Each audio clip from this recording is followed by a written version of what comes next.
In 1998, deep inside the Vatican secret archives, a group of restorers stumbled upon something that was never meant to be found. While repairing part of the 14th century records wing, they uncovered a hidden wall, and behind it, a heavy lead chest sealed with 6 padlocks. Every inch of the metal was etched with Latin warnings. Whoever opens this will suffer eternal excommunication. Another line read, "What rests here must remain forgotten. God have mercy on the one who dares to read these words." After weeks of debate among senior cardinals, the chest was finally opened. Inside lay a single manuscript bound in human skin. Carbon-14 testing dated it precisely to 1334. What it contained was so horrifying that 2 curators resigned on the spot, and another requested transfer to another continent. It turned out to be Pope John's personal diary, not the official one filled with decrees and letters, but his secret journal, written alone after midnight. And what those pages revealed, written in ink, later proven to be mixed with his own blood, were the most shocking blasphemies ever recorded from the head of the Catholic Church. "I curse God for placing this crown upon me," one entry read, dated March 1334. "I curse Christ for his silence. I curse the Holy Spirit for abandoning me in this golden cage. If hell exists, I am already inside it. And if the devil lives, he wears my crown." But the horror doesn't stop there. John the 22nd wasn't just another corrupt pope. He was among the most powerful men of the Middle Ages, builder of the papal palace in Avignon, ruler of kings, and the man who shaped Catholic laws still in force today.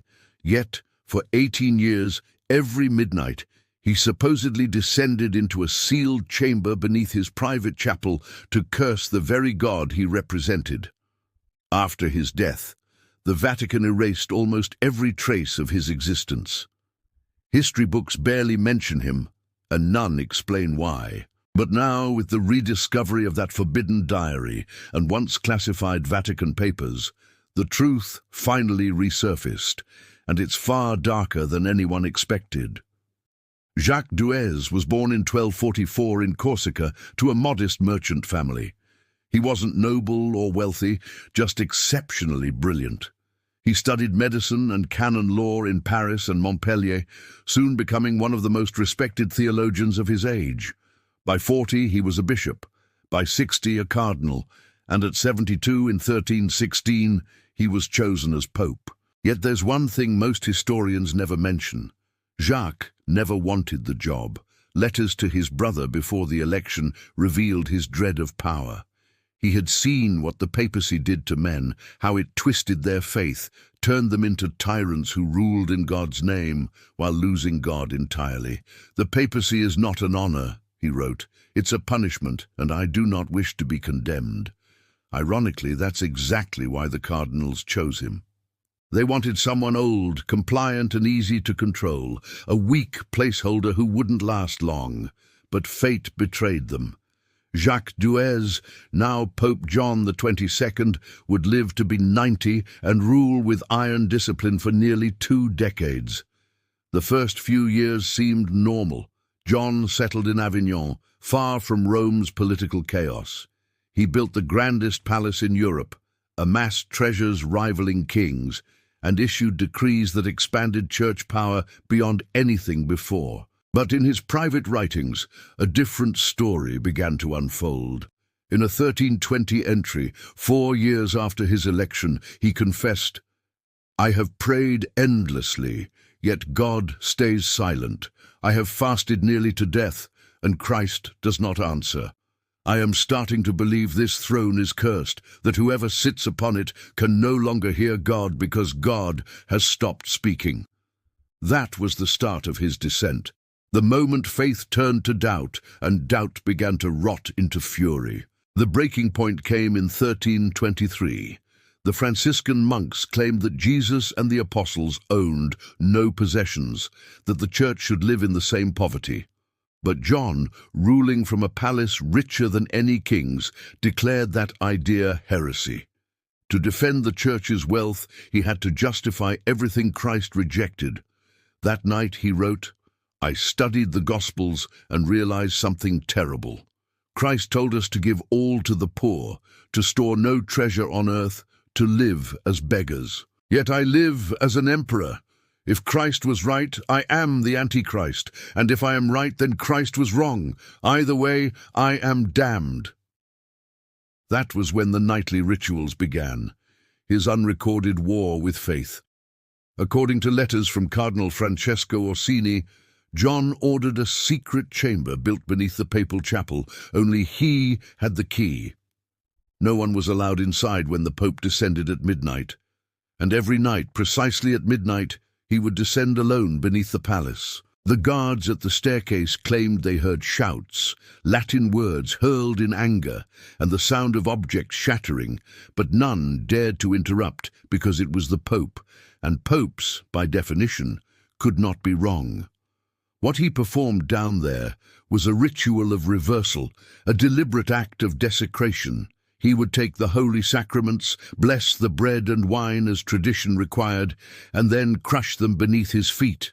He muttered the sacred prayers backwards, twisting them into curses directed not at demons, but at God himself.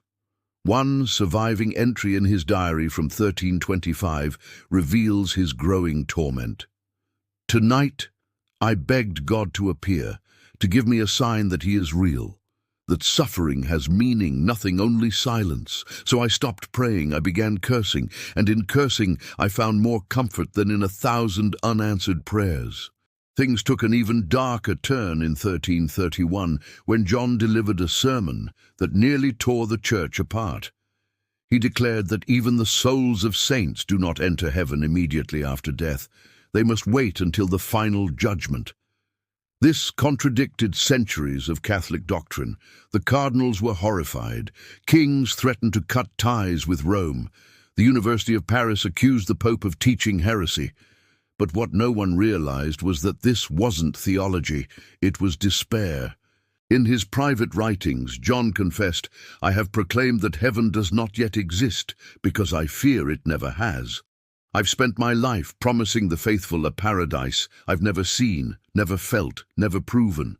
And if it's all a lie, then perhaps we've built our faith upon a mirage.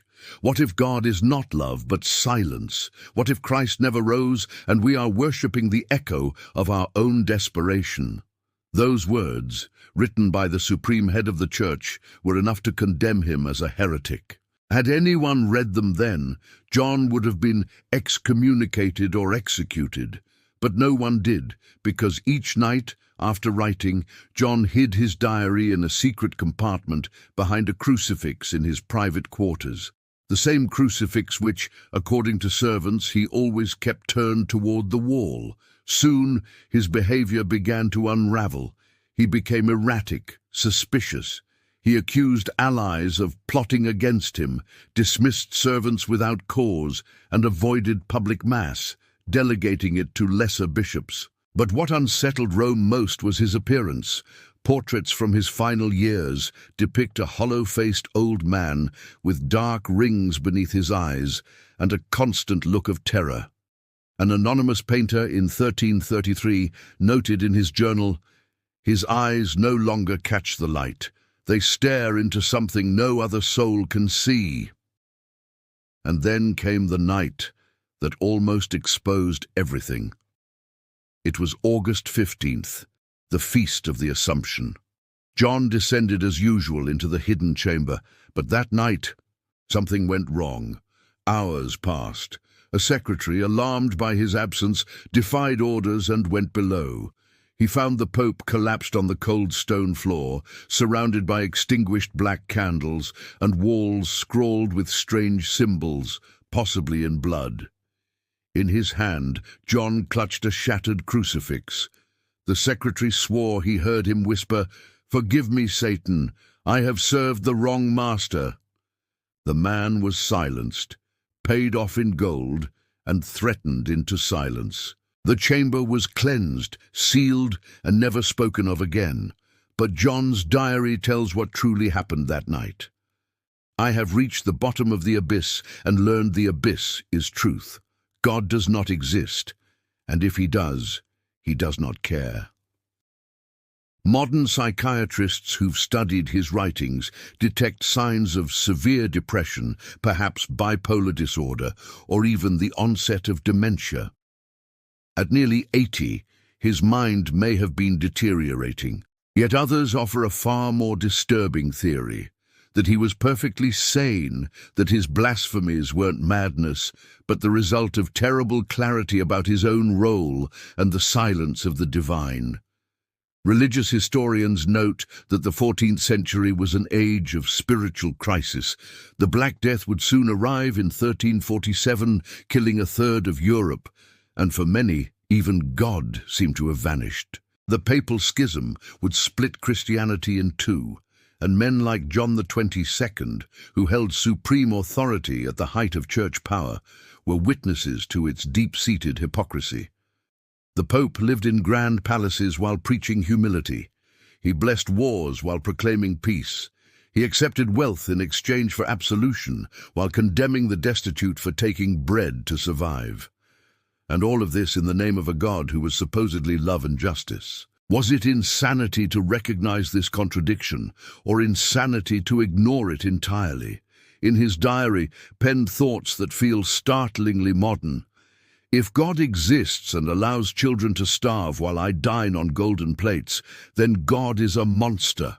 If God does not exist, then my life has been a lie. Either way, cursing him seems the only honest act. Neurologists who have examined his case note a revealing detail. He reported suffering from severe migraines, chronic insomnia, and dark visions. Today, these symptoms could indicate temporal lobe epilepsy, a condition capable of producing intense mystical experiences, both ecstatic and terrifying. It is possible the midnight rituals were neurological episodes misinterpreted as acts of heresy. Or perhaps it was a combination, a man whose medical condition amplified his genuine spiritual doubts. The truth remains unknowable. But what is clear is that the Vatican went to extreme lengths to suppress this story. John died on December 4th, 1334, at the age of 90, officially from natural causes. Unofficial accounts suggest he may have been poisoned by cardinals who could no longer tolerate his erratic behavior. What happened immediately after his death is where the conspiracy truly begins. According to documents uncovered in 2003 by Italian historian Francesca Lombardi, Cardinal Bertrand de Goth, the first to enter the Pope's private chambers, discovered the secret diary. He read it through the night and summoned an emergency meeting with the 6 most powerful cardinals at dawn. Their initial instinct was destruction. The diary should be burned. But Bertrand argued otherwise. If we destroy it and someone else knows of its existence, we will be accused of a cover-up. If we hide and seal it, we control the narrative. What cannot be seen cannot be questioned. And so that is exactly what they did. They placed the diary in a lead casket, concealed it in the deepest Vatican archives, and initiated a systematic campaign to erase every trace of John's darkest years. Letters were burned, chronicles rewritten, historians bribed, witnesses intimidated. Servants who had heard the midnight screams were exiled to distant monasteries under strict vows of silence. Guards were sent abroad on missions. The secret chamber beneath the chapel was sealed in concrete. Yet, as always, faint clues remained. The official records of the Vatican reveal an unusual gap covering the last 5 years of John's papacy. Documents skip from 1329 to 1334 with striking brevity. When John the 22nd is mentioned in later records, it is always with a peculiar phrase, treated with extreme caution. Modern historians have decoded it as a Vatican warning. This is a dangerous topic. Do not investigate further. For centuries, the strategy worked. John was remembered as a powerful, controversial pope. No one asked deeper questions until 1998, when restoration work unearthed the casket. When the diary was analyzed, the Vatican faced an impossible choice: admit the truth or maintain the cover-up. They opted for compromise. Scholars were allowed restricted access under strict confidentiality. Edited summaries were published, hinting at his internal struggles but omitting the blasphemous details. Even in 2012, when 3 historians formally requested access to the full diary, they were denied. Public protests were met with an official statement. Some historical documents, while academically intriguing, do not contribute to the spiritual edification of the faithful. Access will remain restricted. Translation: the truth is too dangerous. The most unsettling part of this story is not that a pope suffered a crisis of faith, but that he may not have been alone. Historians look for patterns in other papacies, and what they found was alarming. At least 4 other medieval popes have suspiciously incomplete biographies. Popes whose final words were erased, popes whose private chambers were destroyed immediately after death.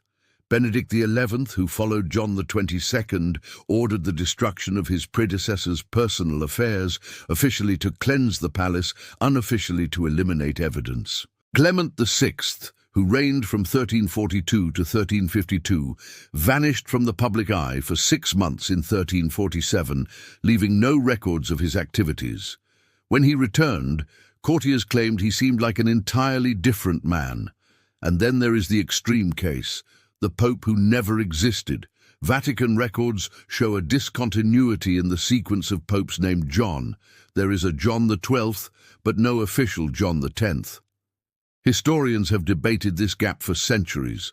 Emerging theories from fragmentary medieval letters suggest that John X did exist, but reigned only 3 weeks in the 11th century before being deposed by the cardinals. His crime: publicly rejecting transubstantiation, the central doctrine of the Eucharist, and being erased from history so completely that even his name was removed from the papal sequence as if he had never existed. These cases suggest something deeply unsettling. John's crisis of faith was not a singular anomaly, but part of a pattern, one the Vatican has labored for centuries to hide. Because if the world knew that popes, the supposed earthly representatives of God, also doubted, also blasphemed, also buckled under the crushing weight of impossible responsibility, what would remain of the Church's authority? The power of the papacy does not rest on the truth of its claims, but on the illusion of absolute certainty, and that illusion cannot survive human doubt.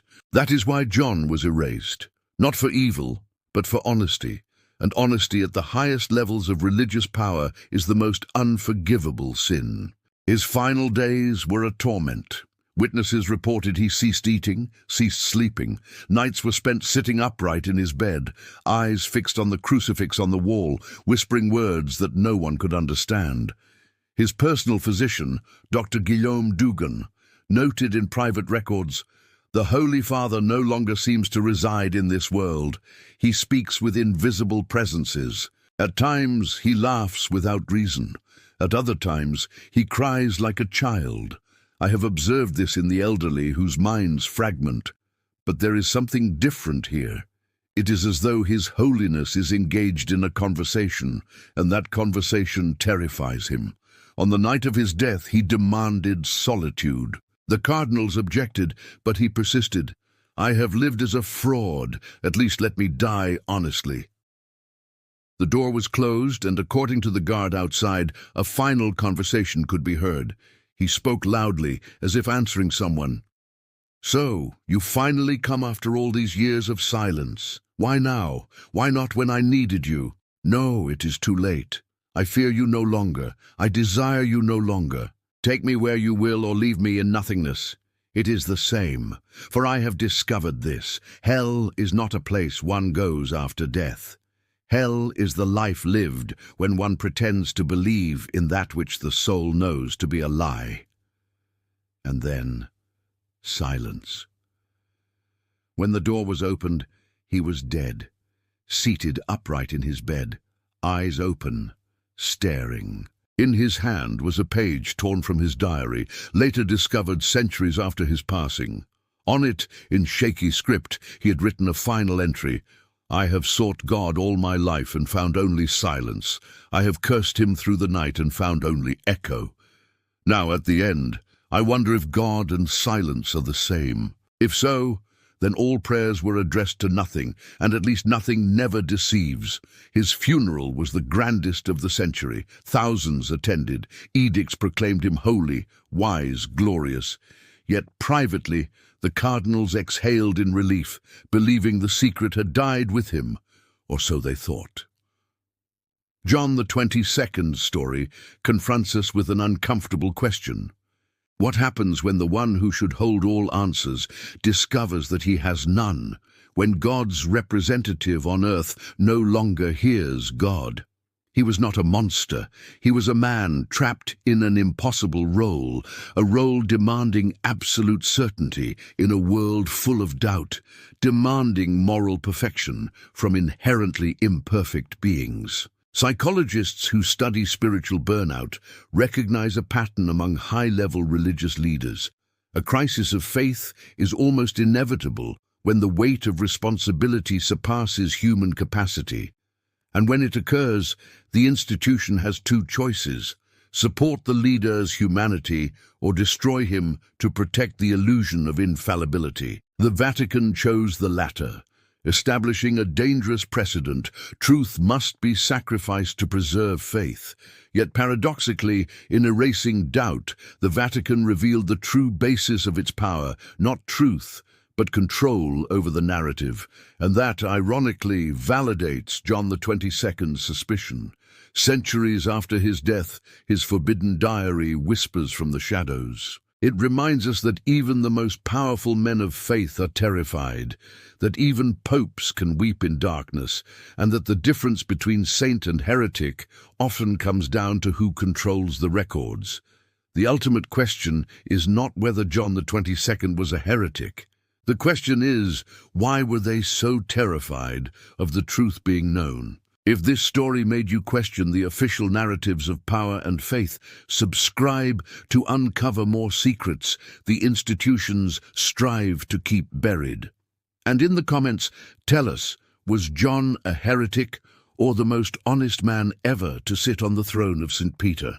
Your answer may reveal more about your own relationship with faith than you realize.